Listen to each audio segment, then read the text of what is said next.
Welcome back to The Explainer. Today, we're diving straight into a deeply intellectual, frankly fascinating cosmic blueprint. We are unpacking the grand narrative detailed in Chapter 169, known as the Ledger of Mastery. Now, I know that title sounds a bit heavy, but it is actually a rigorous mathematical look into the physics of the human soul. It maps out exactly how our deepest, darkest vulnerabilities don't just break us, but actually act as the catalyst for ultimate moral transformations. Okay, let's dive into this. We are going to follow a structurally rigid five-part blueprint today. We'll start with the collective core paradox, uncover the law of singularity mastery, chronicle the seven conquered seals, break down the calculi synthesis, and finally we'll zoom all the way out to the observer's apocrypha.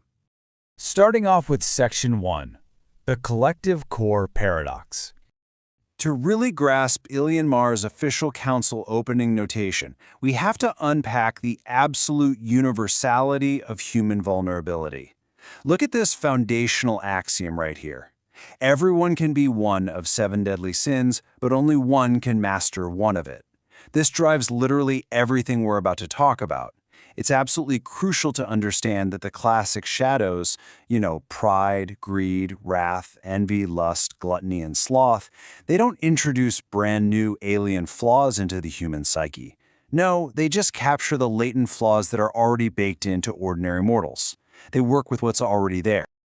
This brings us to what the text defines as the democratic nature of sin. Temptation is a cosmic baseline. It is perfectly universal, acting as this porous anchor across all mortal classes, no matter who you are. But here is the fascinating paradox of collective surrender. When a sin is expressed collectively by the masses, it becomes completely chaotic. And because it's chaotic, it is inherently self-terminating. It literally burns itself out because a collective group cannot sustain that kind of moral entropy without collapsing. Let's move to Section 2, the law of singularity mastery. So the crucial point is this ultimate structural axiom. The text states, while any mortal can succumb to or temporarily act as a porous anchor for a sin, true and absolute mastery over that shadow requires a singular focal point that transmutes it into an unyielding sovereign virtue. We aren't just talking about resisting temptation here. We are talking about the sheer mechanical reversal of a spiritual valence, taking the absolute worst of human nature and forging it into a structural pillar of goodness. Notice the stark contrast we're dealing with. On one side, you have the porous anchor, that chaotic relay station of the collective masses yielding to a sin. On the other side, sovereign virtue. The difference isn't just a matter of being a quote-unquote good person. It's about the sheer existential load required to permanently transmute that vice into a virtue. It requires an anchor that refuses to break.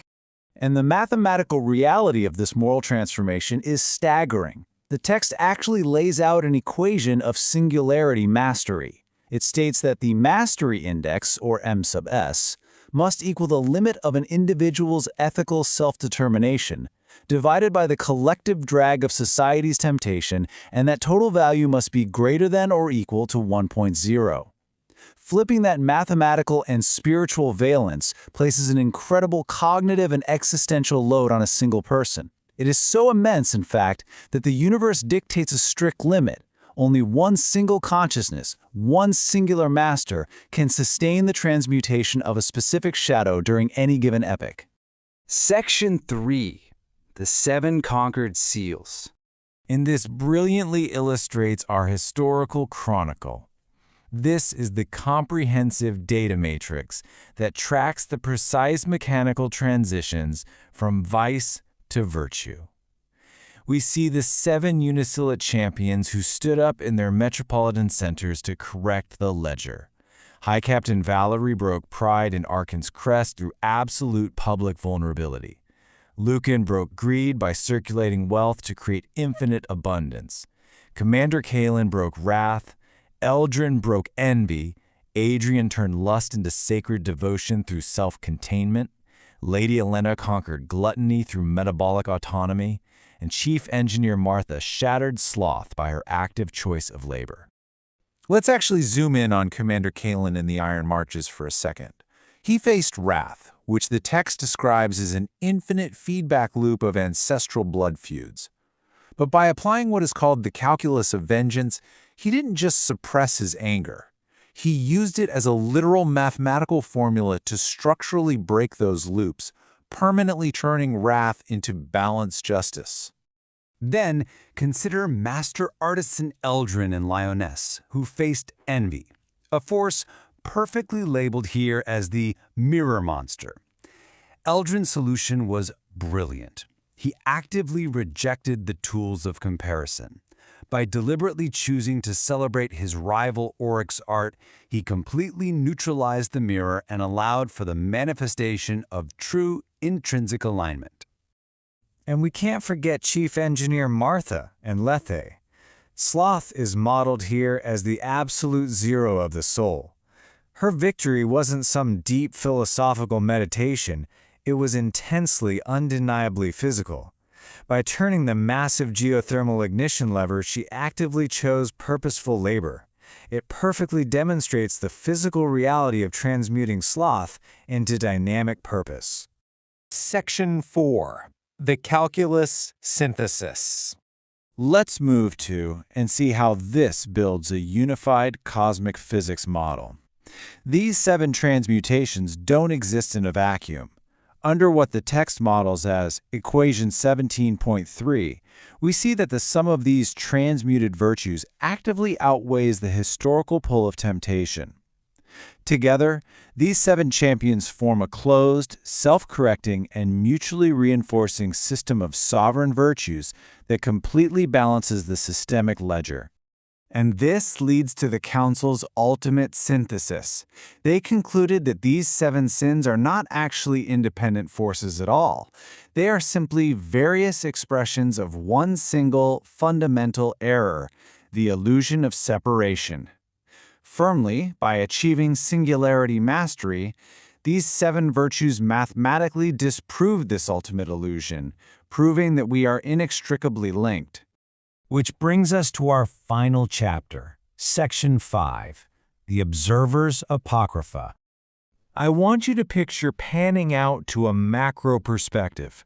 We find ourselves in the absolute silence of the frozen gray wastes.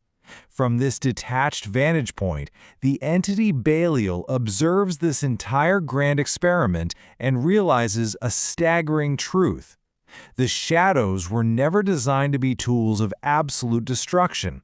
Instead, they were severe, necessary testing grounds for human selection. They were the intense pressure required to see if humanity could forge its own sovereign virtues.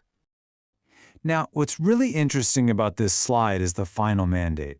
Belial notes that while these masters secured the virtues for their specific era, the lineage of mastery is not genetic. The ink remains permanently wet. Mastery is not inherited. It cannot be passed down in your DNA. The ledger of character must be actively rewritten by the hand of free will, over and over again, by every new generation. Which leaves us with this stark, deeply provocative reality. The system is designed to test you. If the ledger requires every newborn soul to continuously exercise free will, hour by hour, day by day, what will your next entry be? Think about your own role in this calculus of mastery. Thanks for joining me for this explainer on Chapter 169. I'll see you in the next one.